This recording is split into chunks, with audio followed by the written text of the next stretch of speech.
Hey, what's up, North County? I'm your host, Randy Doty, and welcome to the Western Way of Life. And we have a guest here. We have Scott Bowles here with former PRCA bull rider, right? Mm-hmm. And a little bit of everything. Got a little horseshoeing going on now. And yeah. So thanks for coming on and telling us a little bit about the story of being involved during that era. Pretty amazing era. I mean, it started out back in the 70s when I was riding calves, started pretty much at past Rolls Fairgrounds.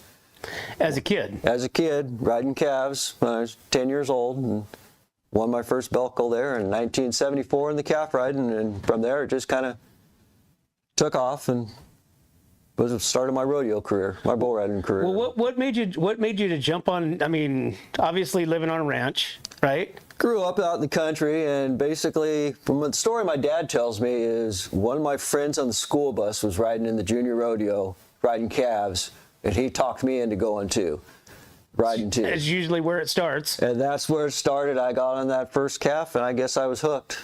And from then on, it was just mom and dad hauling me to every junior rodeo I could possibly enter. So you started at 10. Yeah. And that was that at fairs, or was that that was at the fairs. So you guys would just travel around California, going to all the fairs that you could? Yeah, or junior rodeos. I mean, back then, high schools would put on junior rodeo. Ag departments, FFAs would put on junior rodeos just for money. Money makers, or however you want to call right, it, little fundraisers. Fundraiser. Wranglerettes used to do it. Wranglerettes Riding Club from Tascadero, they used to put on a couple up at Pass Robles every year, and just different organizations would put on junior rodeos for fundraisers. And so you grew up in AG. Grew up in AG. So not far from there, you have Gary LeFew's bull riding school. Started out there, started getting on bulls there when I was 14, and rode there. Well, there for 10, 12 years, just working behind the scenes after the school. High School Rodeo for District 7 for a couple years. My junior and senior year. I think my junior year was probably my best year. I ended up top 10 in the state. I think I ended up 8th in the state my junior year. My senior year, I didn't draw as good at state finals. I think I ended up 11th. But what was it like? Gary, he's in his 80s, and he looks just turned 81. Amazing. Turned 81 the other day. Gary is pretty amazing. Gary taught me more about life than most people would ever realize. I mean, back even in the 70s, he was into the power of positive thinking, very into the power of positive thinking, visualization, meditation, all that, healthy eating, the whole 9 yards. It taught me a lot just in general. But yeah, he's in his 80s, and he's still the guru of bull riding. I mean, he's still putting on all the schools, doing it, teaching all, produce more world champions than anybody else out there. What was the I guess the instructing, because now, a lot of people, maybe, I wouldn't say soft, but, they approach things differently, right? But he's kind of old school. Yeah, and his dad was even older school. I mean, his dad was the one, Gary was up there doing the videos and telling you how to ride, this, but his dad was the one running the buck and shoots, putting you on the stock, and, bulls would be upside down and flipped over backwards on top of you, and he would tell you to cowboy up. He's got to stand up to come out of the chutes, go on with it, type deal. That's. Was it immediate, like jump on the back? I mean, in the chute. How did the transition happen? It's a routine. I mean, how do you say it? Because practice makes perfect. How's that? I mean, it all comes down to the visualization and all that. You do everything in your mind perfectly. You practice it perfectly in your mind. You visualize it. So when you climb into the chutes, you want to do everything the same every single time, perfectly. You don't, to get in that routine, to just, because you don't think riding bulls. It's not about muscle or thinking. It's all muscle memory. I mean, you don't have time to think. You have to react. Everything's so fast that you just react. If you have to think, you're too late. You bucked off. What? Because Because you got bulls. I mean, and you have broncs also. Did broncs ever cross your mind getting on those? No. Bucking horses scare me to death. I mean, people think I'm crazy saying that, but yeah, bucking horses scare me. There's no easy way to come off a horse. Right. They travel fast and they're moving along. At least when you're on a bull, they're normally right there and they just kind of throw you off to the side. Hopefully they throw you off to the side, but you're not going across the arena at high rates of speed, and get flung through the air. Okay, so you went through. You're basically trained by Gary Lefebvre, Yeah. right? And at what point did he say that you should probably start entering some bigger rodeos and trying to make a career out of this? I don't know what he ever said. I just did. I mean, I was just, once I started, that was my goal. I mean, in high school, as soon as I got in high school, from the first time I got on the bulls out of his place, my decision was I was going to be a professional bull rider. That's what I was going to do when I got out of high school. And probably kind of hurt me a little bit because I didn't pay much attention in high school. I just wanted to get out. Get on the road. Get out and get on the road and ride bulls. And that's what I did. I mean, that was a dream. I made my dream come true. So so you graduated AG high school. Yeah. What was your first big rodeo after that? The first big rodeo, I don't know. I started and going to permit sessions. You got to win X amount of money on a permit in the PRCA. And then once you win so much money, then you go to all the open rodeos, all the rodeos you want to, PRCA sanctioned rodeos. Mm-hmm. So I was going to a lot of the permit sessions, just bull ridings out at Gary Lefebvre's, and then I started going to rodeos. The first rodeo, I won Quincy, California in '83, which filled my permit that got me full membership. So that was probably my first big professional debut. And then the next year I went full time and just went down the road my rookie year in '84. So in 84 was your rookie year. Mm-hmm. That was your year that you pro card, you have everything. Yeah. Right. So from that point on, you went to some of these bigger rodeos across the United States, or did you travel all over the place? I went to a lot of bigger rodeos across the United States. I mean, been to Fort Worth, I've been to Reno, been to St. Paul, Oregon. I mean, a lot of big rodeos. I mean, Forum, down in LA when they used to have the Forum in LA. Rode up in the the arena where the Portland Trail Blazers play in Portland. Just been back to Mississippi. It was in Jackson, Mississippi one year, which was pretty cool. John Snyder, the singer, was the entertainer before the bull riding. They had a little concert before that. He came out on horseback. Yeah, been across pretty much. You ever been in the stockyards? Yeah, went to the stockyards. Been in the stockyards in Fort Worth.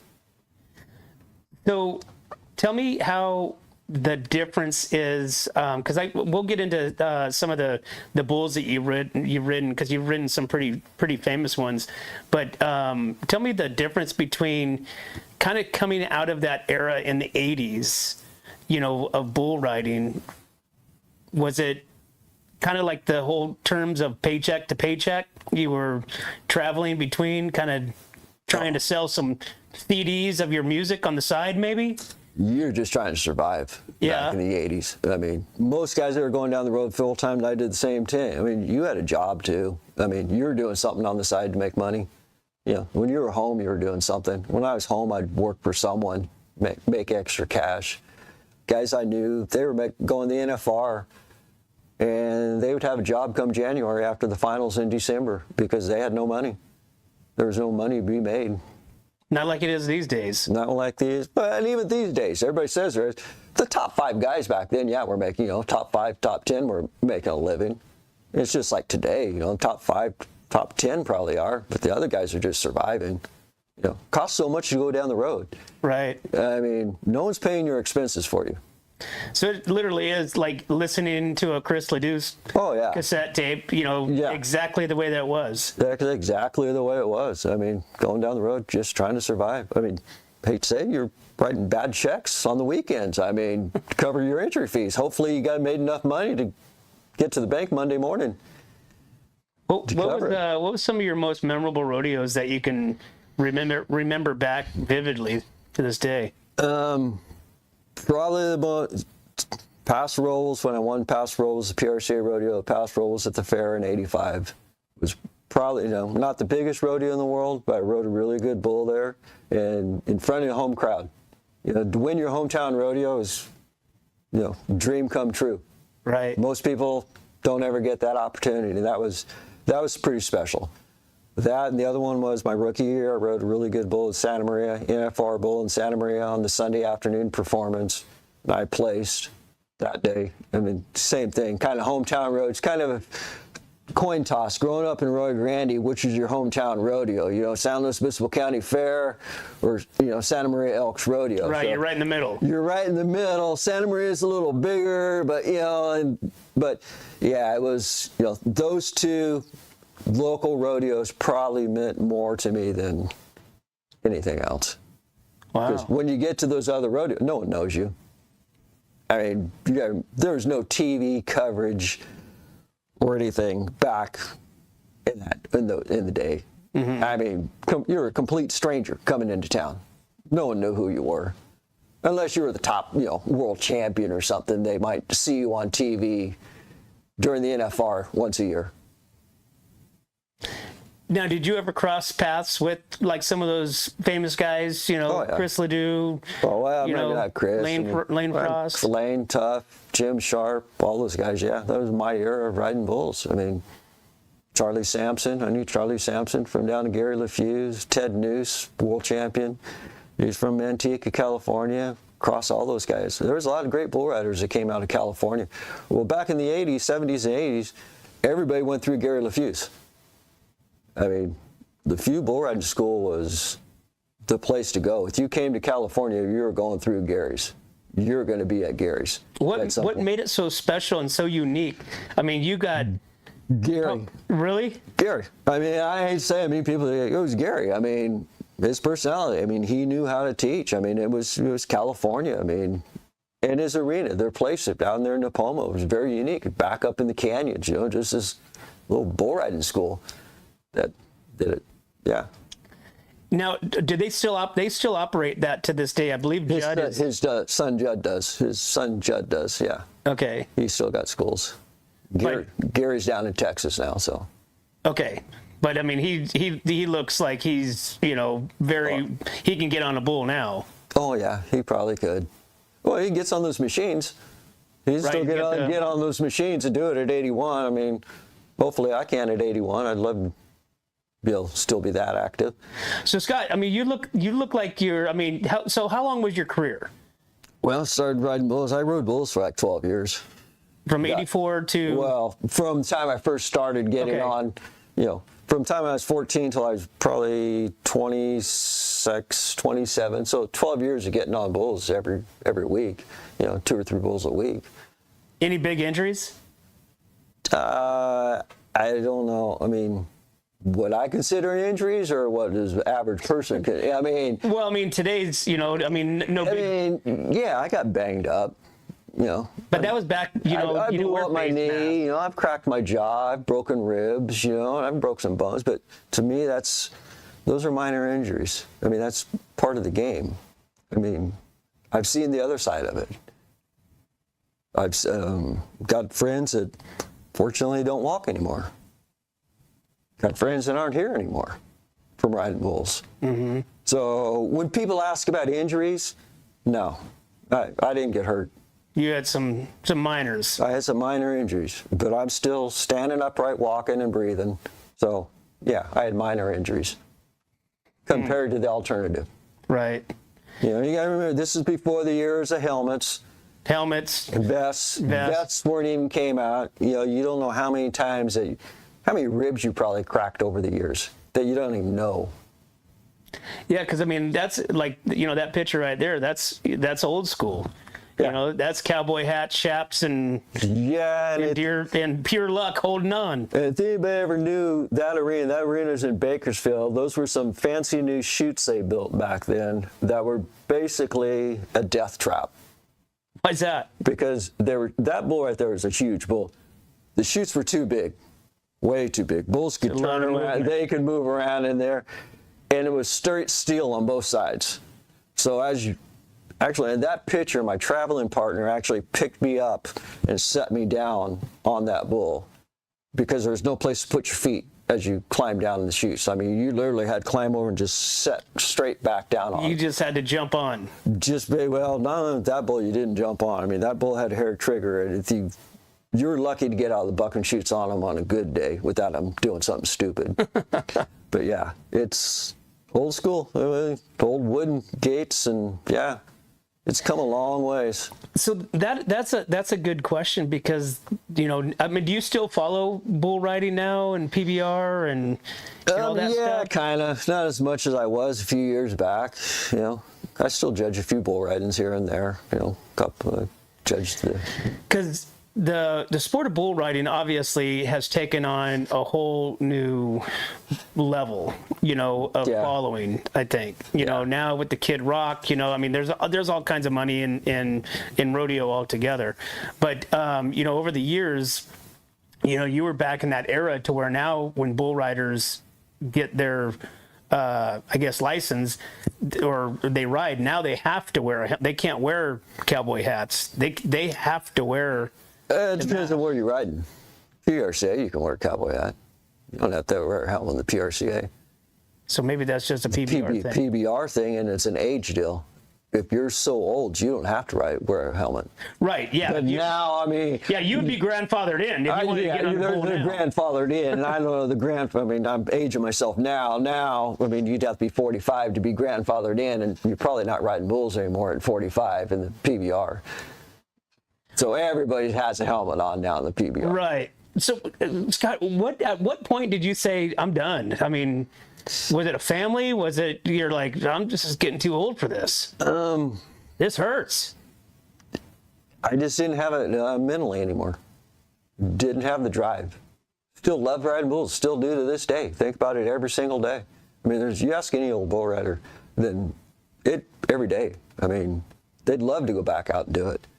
But it came to a point, me and my traveling partner, I was traveling with a guy from Australia for the last couple of years, and we kind of split ways, and he moved up, and we came back. We went out to Gary's one day, and we were both going to get on, and I think he got on one, and I was going to get on something just to practice, and I was looking around at the guys there, and it's just like, I don't have it anymore.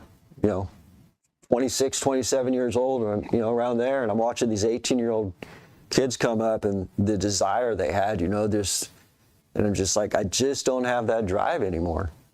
I mean, and it is injuries, you know, the banging, you're just tired, you're sore, you're banged up.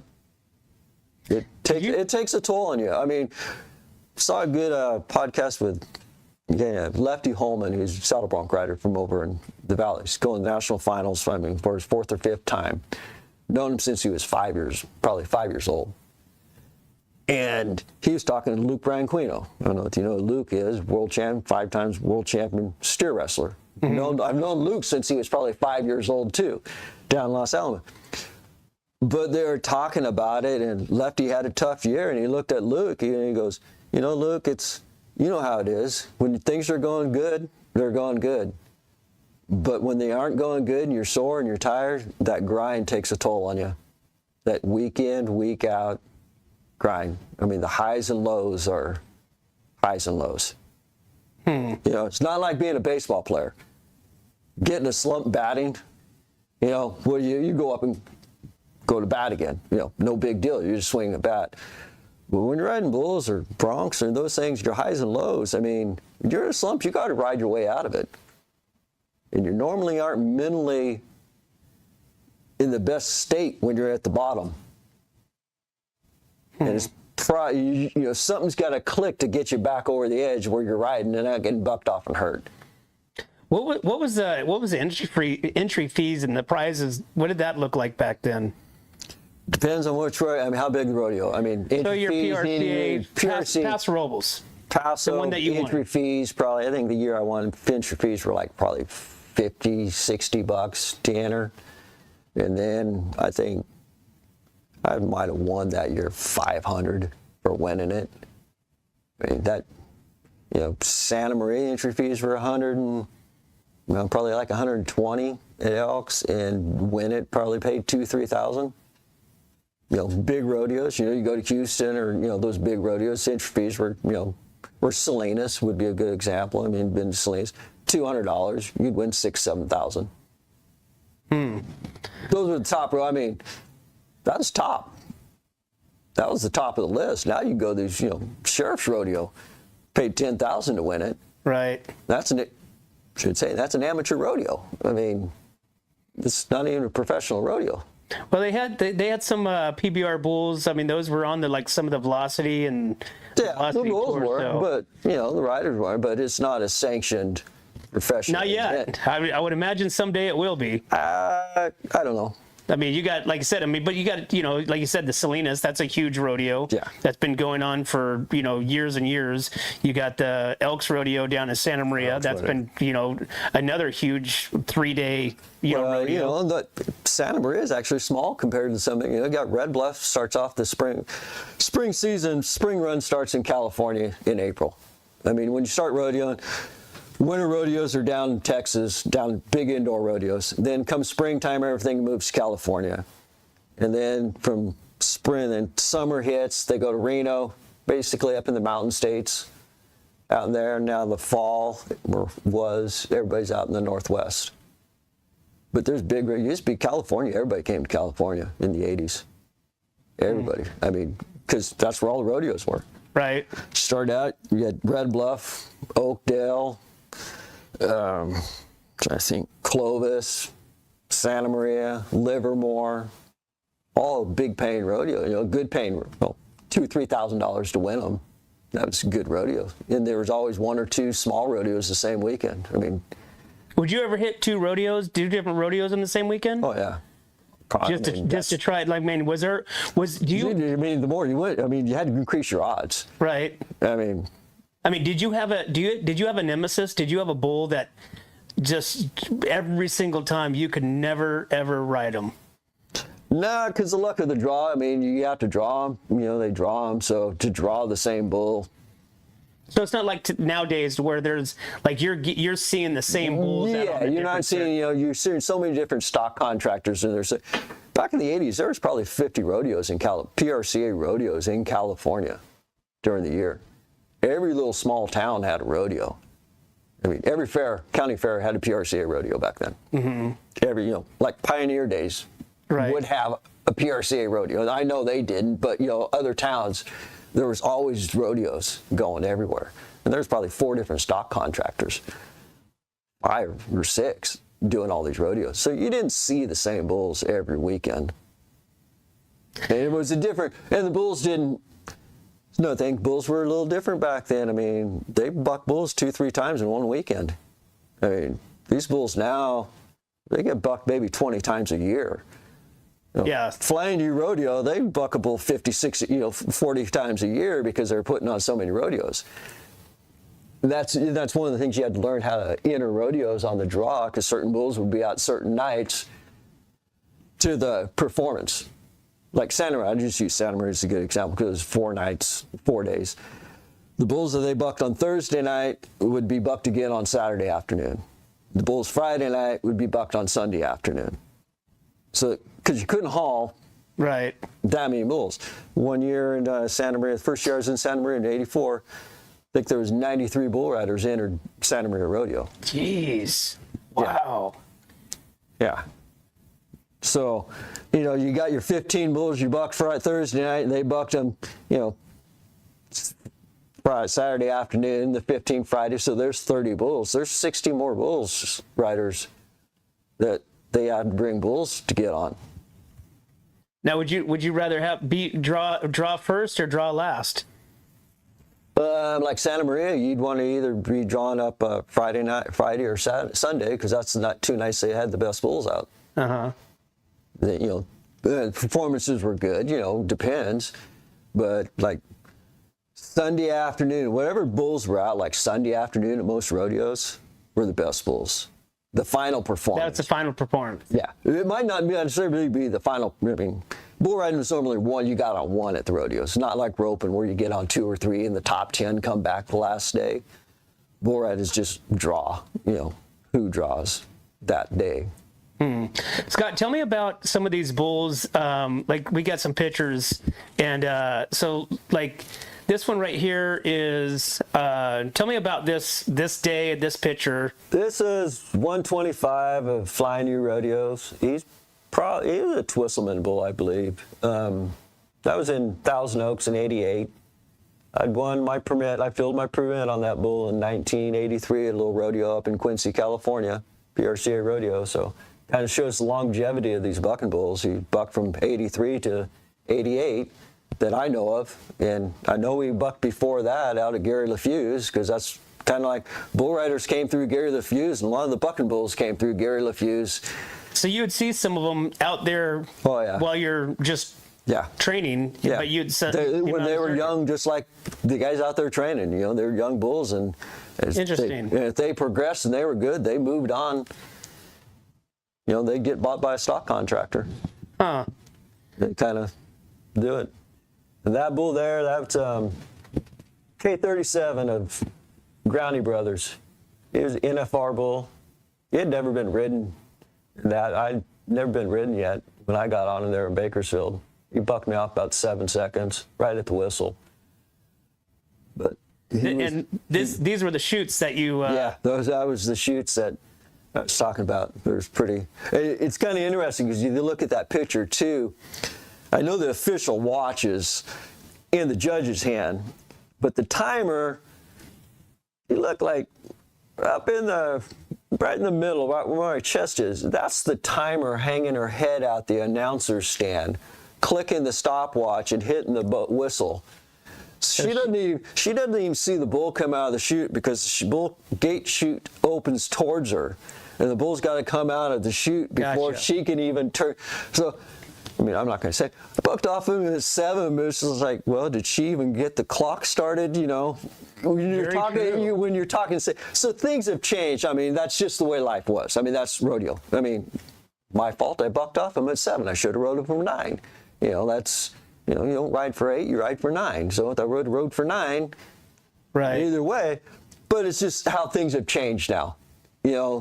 In the bull riding, everything's electronic. Everything's electronic. It's more precise. It's you got replay. You got everything. You got everything now. Back then, and I should go to a rodeo and like, well, who's judging? Oh, so and so's judging. He got hurt in the calf roping last weekend, so he's making. I'm like, so you not.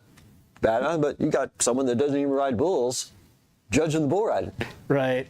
Yeah, it's crazy. It works the other way too, in the roping too. You got some bull rider out there flagging the team roper that's probably never even been on a horse before, so. What do we got here, Scott? That's 106. We called him Juicy Judd because he came from LaFuse too. He was NFR bull, came from Twisselman's, so it was one of Twisselman's. Man, that is a big bull right there. He was a big mean brindle with horns. He liked to hook guys with those horns. And what rodeo was that at? That was Santa Maria. That was Santa Maria also at the Elks Rodeo? I placed on him. That was one I placed on in my rookie year. I'd been on him once before at Gary LaFuse. Rode him one other time at Gary LaFuse. He was one that I had a lot of success with. Huh. So. And would they pay in the top? Would they pay only the top one, or would they pay down? Santa Maria paid 6 monies. Paid down to the top 6. So it depends on how much prize money was up. Like past rules, they'd pay 4 monies maybe, because there wasn't this much prize money. Mm-hmm. You weren't paying someone off $50. Right. Someone $50. There's no added dollars that sponsors coming in and paying. Yeah, no. There was some types. I mean, there was bonus money back in the day, that different big sponsors if you won rodeos would kick in. Mm-hmm. Extra $500 bonus if you won this rodeo. Or and sponsors were a little different. Big Tobacco. Winston was a big sponsor. Right. Crown Royal, right. Black Velvet, the stuff that's kind of frowned upon now. Now that they can't sponsor. It was the major sponsors back then. Yeah. So. What's your most prized buckle you won? Oh, I don't know. I mean, after you get to a certain point, the buckles weren't really. They weren't that special? The one I wear now it's the first one I ever won in 1974, my calf riding buckle. The first buckle I ever won. I wear that one all the time now. I mean, I guess you could say that's right. And where was this at? That was Paso Robles Fairgrounds. That was the old Paso Robles Fairgrounds. How old were you here? I don't know, I'm guessing maybe 12. Huh.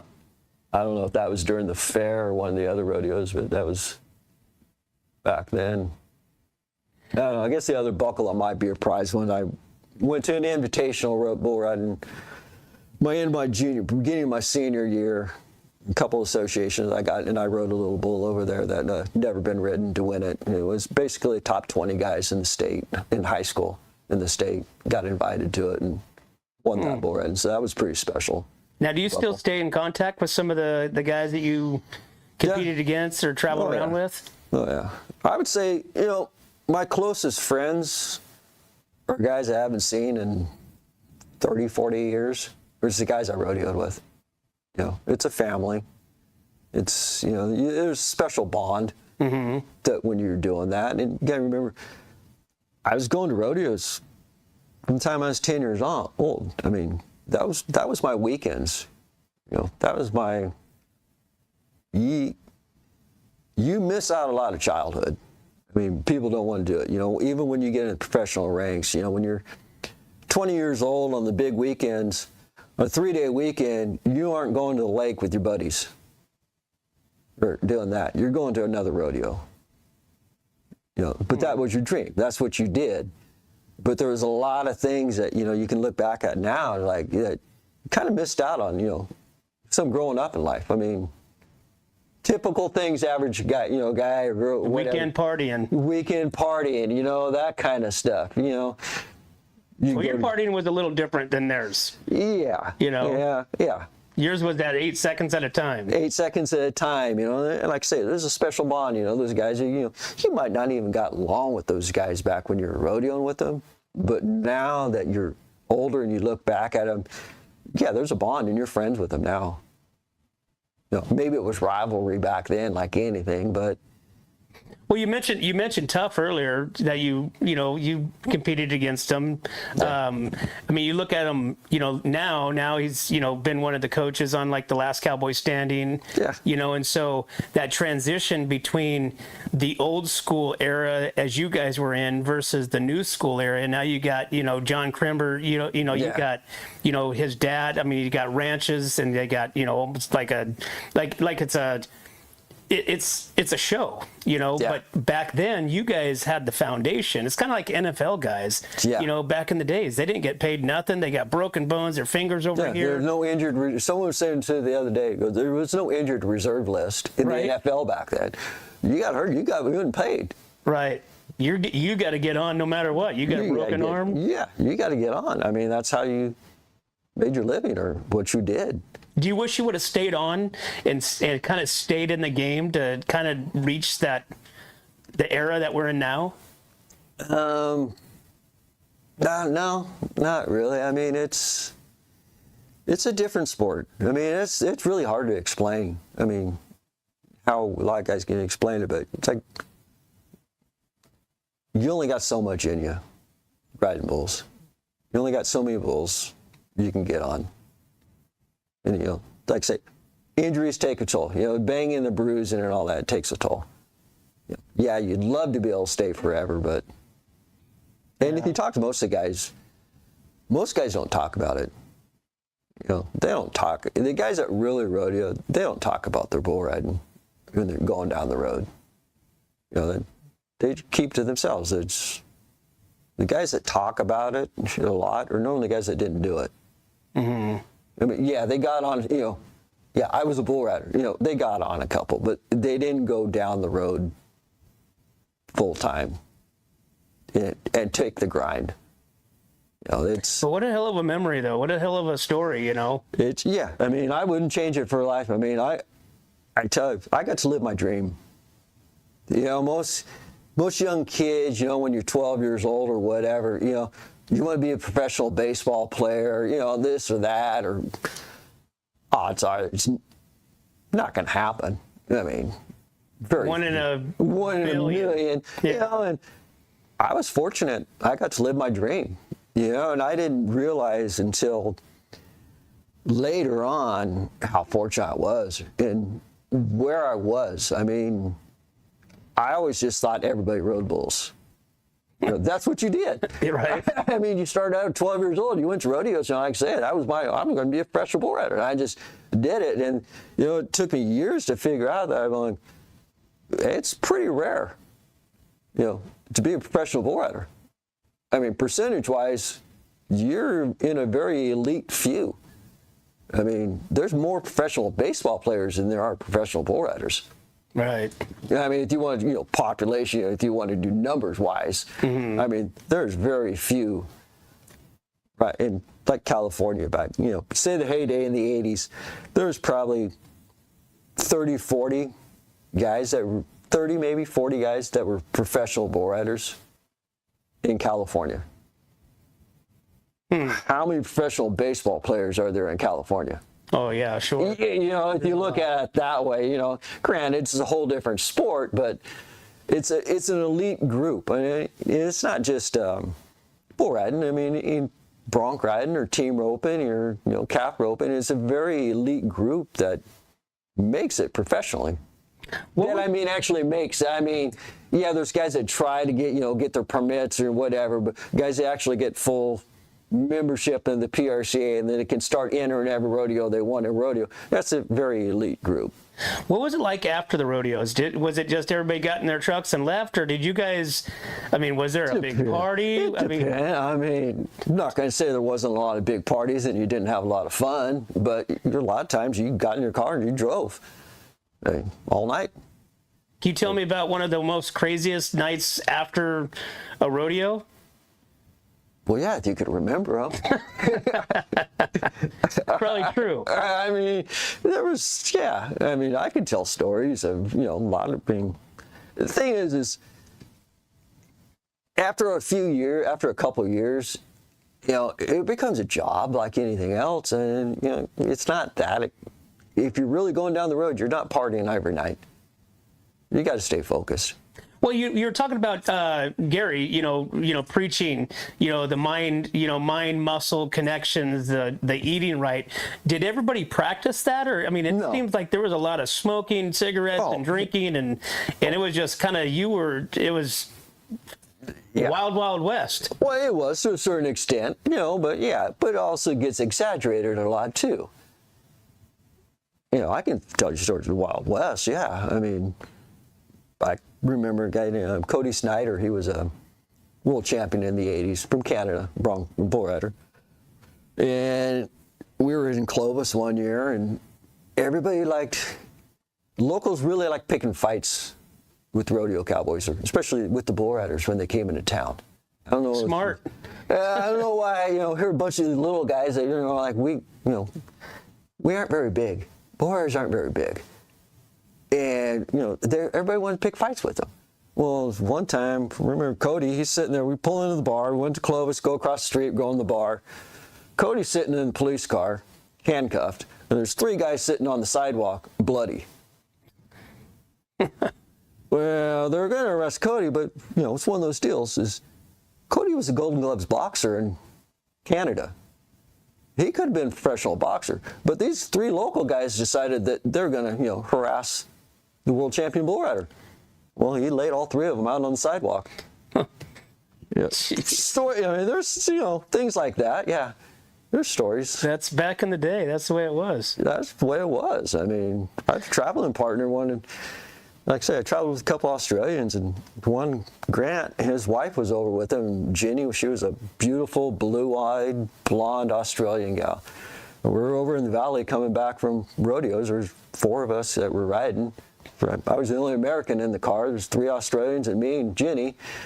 And we stopped at a gas station, and we come walking out, and a few guys started harassing Ginny, making comments to her, and then they said something to me and 2 of the guys, and they go, well, aren't you guys going to do anything? And we're like, nah, we ain't worried about it.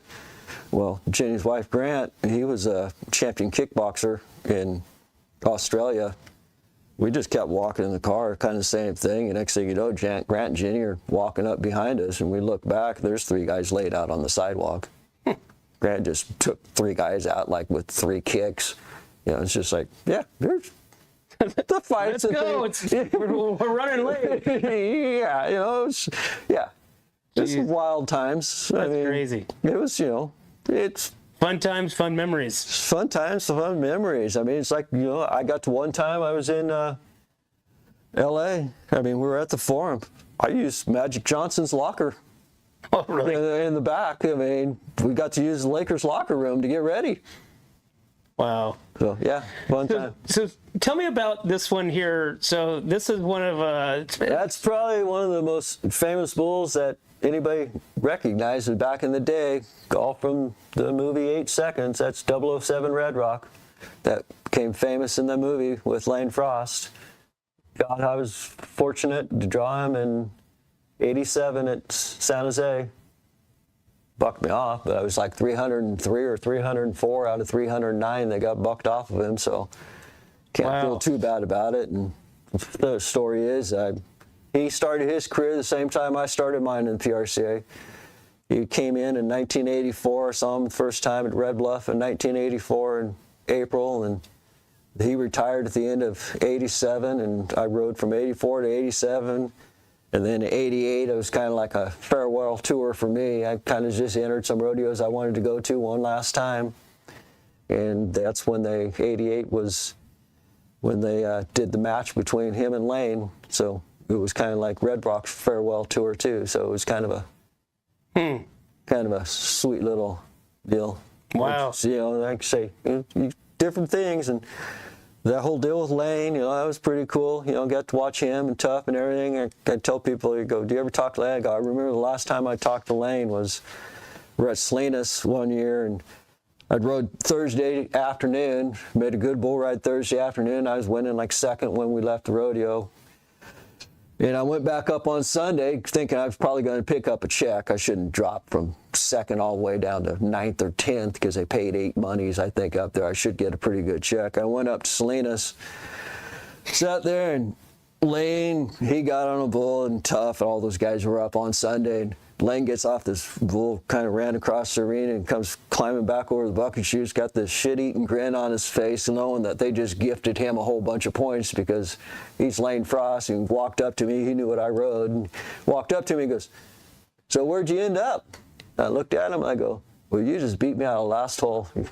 Basically, he ended up taking the last check and beat me out. And Lane just looked at me and kind of put his head down and walked away. I think that's probably about the last time I ever talked to Lane. No kidding. But yeah, it's yeah. Looking back on all this, anything that you would change?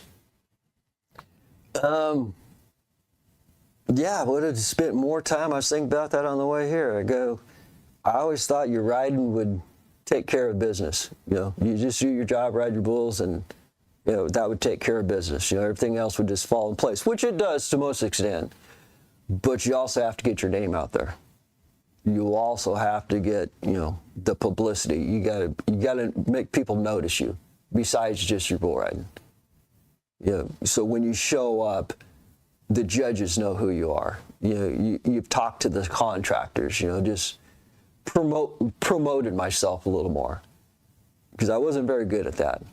I mean, I grew up just thinking, I just got to ride my bulls. If I ride everything, everything's going to work out. Well, it doesn't work that way.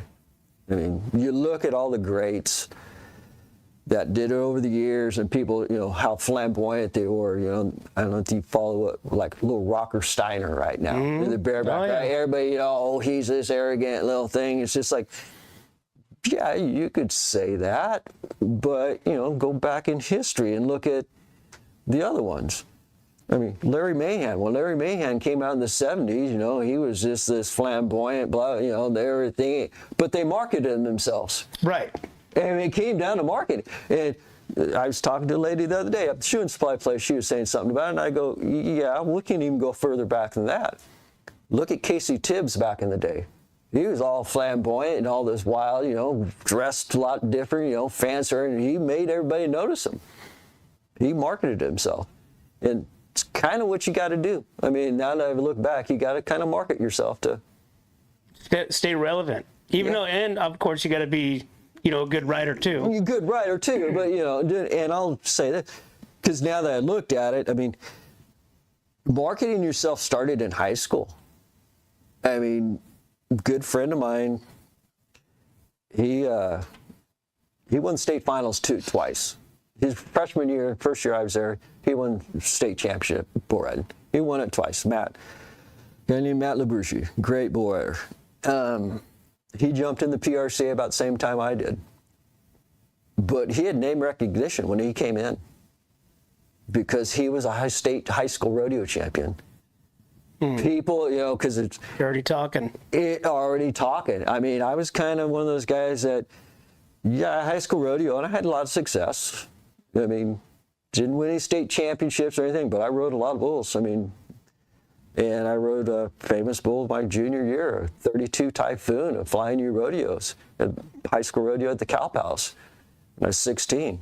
The bull 4 years before was Buck and Bull of the Year in the PRCA twice. Yeah, so I rode some, but I didn't have the name recognition to go with it. I was just this kid that came out of Gary LaFuse that, you know, basically a beach kid that came out of Gary LaFuse. You know, grew up on the coast. Yeah, that's not not where bull riders come from. Right. You know, and, you know, so I didn't have the name recognition that a lot, and I think, you know, now that, like say, look back, to promote yourself to get that recognition is a big plus. You know, that's one, you know, Lane Frost, I mean, he won the high school national finals, 81, the same year I graduated high school. But that skyrocketed him, you know, now everybody knows he's a national champion in high school. I mean, that carries on into the professional ranks, you know, just like any other sport.